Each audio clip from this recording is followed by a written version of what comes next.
Hello everybody, welcome back to the GG channel. Today we're going to be blind ranking British festivals. We've got the major festivals. There are a few that we've missed, but I've sort of put them all in. This was originally done by Kazra Dash down here, but I've sort of added a fair few more to it. So thank you Kazra Dash for sorting us out. But yeah, we're going to go through every single one of these races, fit them into every single one of these festivals, and fit them into these columns, and let me know if you agree or disagree below.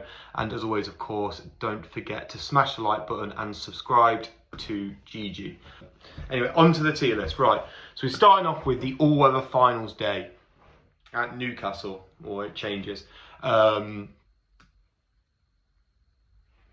I'm not entertaining all-weather racing, to be honest with you. I mean, look, the day's good enough. The all-weather derby's a nice little betting race, but it's just no, thank you. Glorious Goodwood.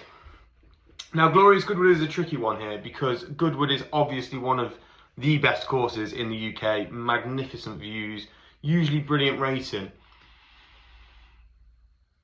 But I can't actually put it anywhere above okay. The reason being, it's a 5-day festival, which is already too much. And another famous festival is going to fall foul of this later on. It's a 5-day festival, but the good racing finishes sort of on day 3. Day 4 and 5 have no Group 1 races.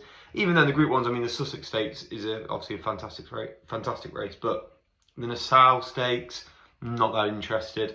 And then obviously on the Saturday, the highlight is the Stewards Cup. And whilst that is a historic and brilliant race, it's not good for betting. It's not really much of a spectacle either. So, Glorious Goodwood, day too long, shuffle the races around a little bit and you'd probably move up there, but okay for now.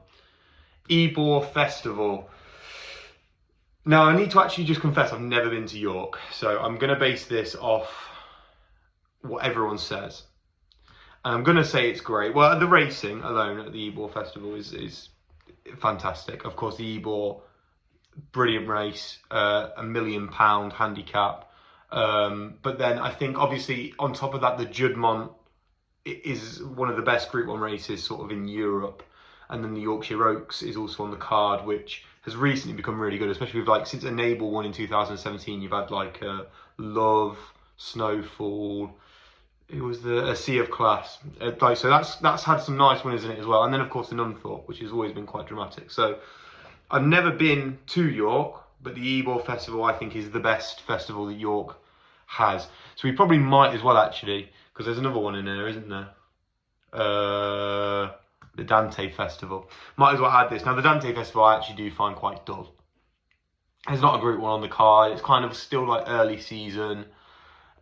I don't know, it's hard to pick a winner. You've sort of got, will they run in the Derby, will they not, if they sort of win the Dante? Obviously we had that this year with economics, so it doesn't excite me at all, the Dante Festival. Maybe if I went to York, that would change. Charlie Hall Meeting, unreal. Now, I did used to work at Wetherby, I'm just going to put that out there, so I've got a little bit of bias, but the Charlie Hall Festival is the start of the National Hunt season proper. It's amazing. I think on the Friday you've got the West Yorkshire Hurdle, which has been a really competitive Grade 2 hurdle recently. And then obviously on the Saturday you do have the Charlie Hall itself, which sometimes the renewals are brilliant and they sort of almost look like little Gold Cup trials. Sometimes it looks a bit like a rubbish handicap. But for me, that's the start of the National Hunt season proper course, proper National Hunt weather usually as well. You really sort of get that feel for it, you know, you've got your Guinness and you've got your warm pasty and I don't know, that gets me excited for the season. I love the Charlie Hall Chase, straight in. Royal Ascot. Now, obviously I mentioned earlier about the 5-day things, Royal Ascot does fall foul of this.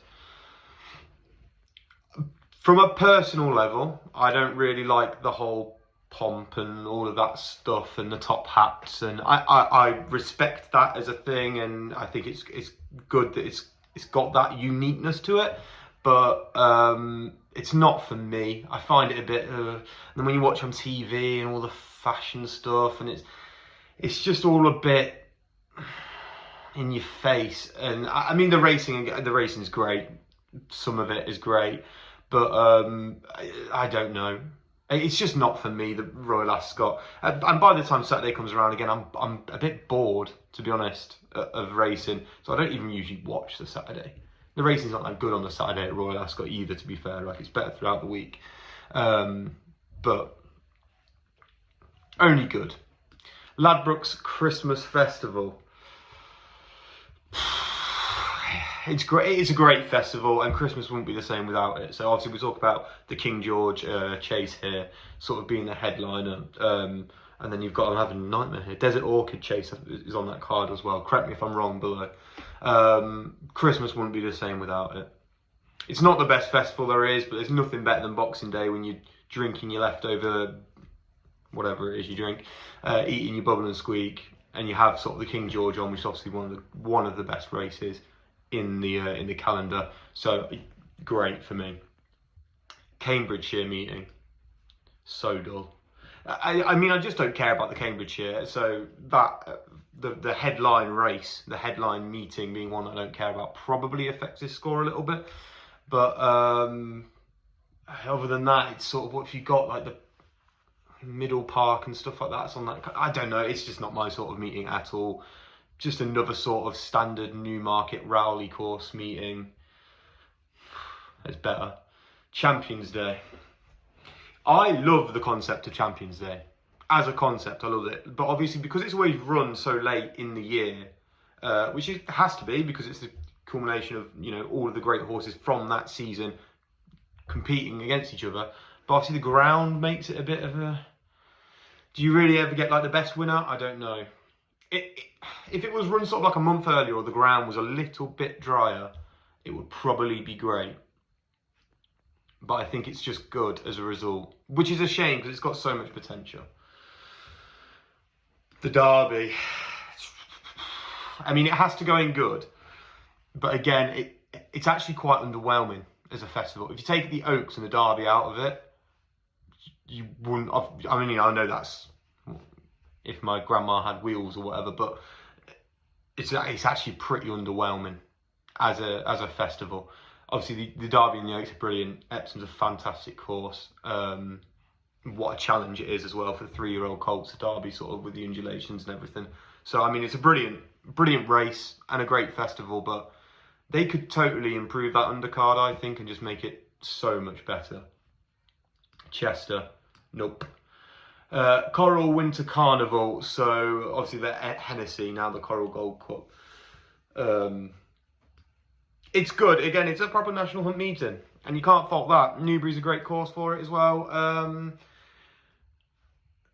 I think because the Hennessy's kind of lost a bit of its relevancy recently. It's just not really the race it was. Again, that's probably affected its good to great.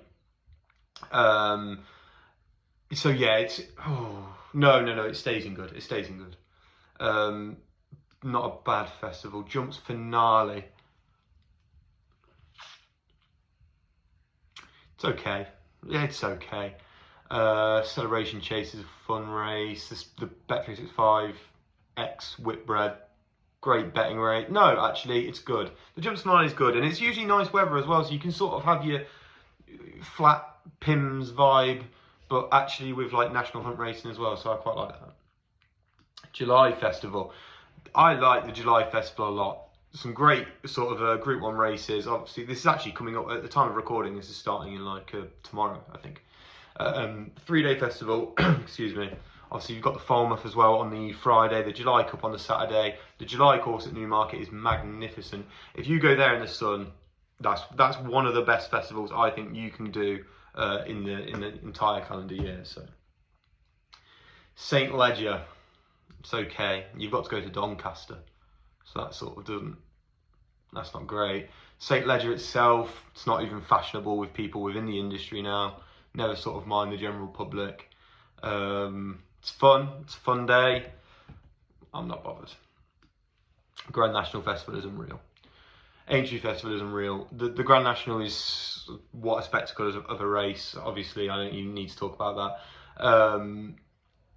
And then just sort of like all of the supporting races are brilliant with like the Liverpool Hurdle or the Aintree Hurdle. I always get confused.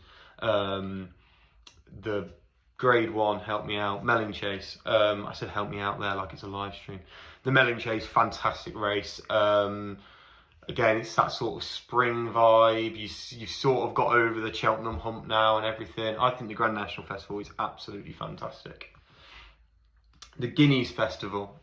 Now, what I was saying sort of about the Cambridgeshire just being a standard Rowley Mile meeting. Let me just have a sip of water. The Guineas Festival, obviously, is the Rowley Mile. 2,000, 1,000 guineas, both good. It's good, it's good. I use the word good to describe it, so I can't change my opinion from that, can I? Guineas Festival, good. Cheltenham Festival.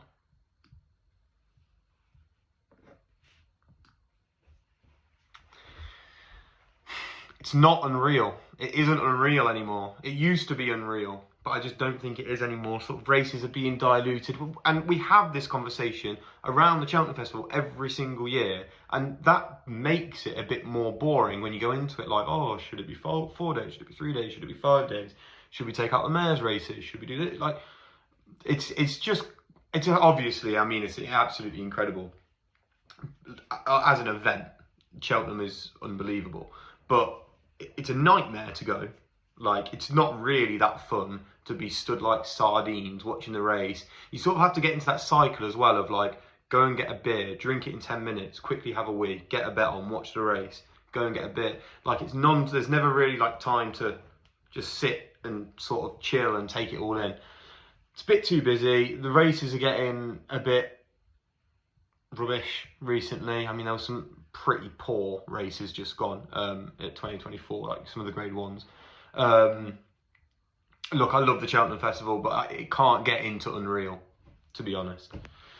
Tingle Creek Festival. Yeah, Tingle Creek, good. Great, sorry. Tingle Creek is great. Proper grade 1, the headline race. Again, it's just like a proper national hunt feel. I love Sandown.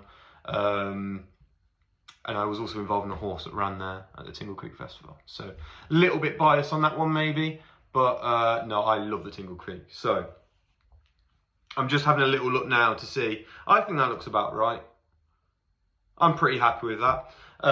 That's my final ranking of British racing festivals. Obviously, I might do this again.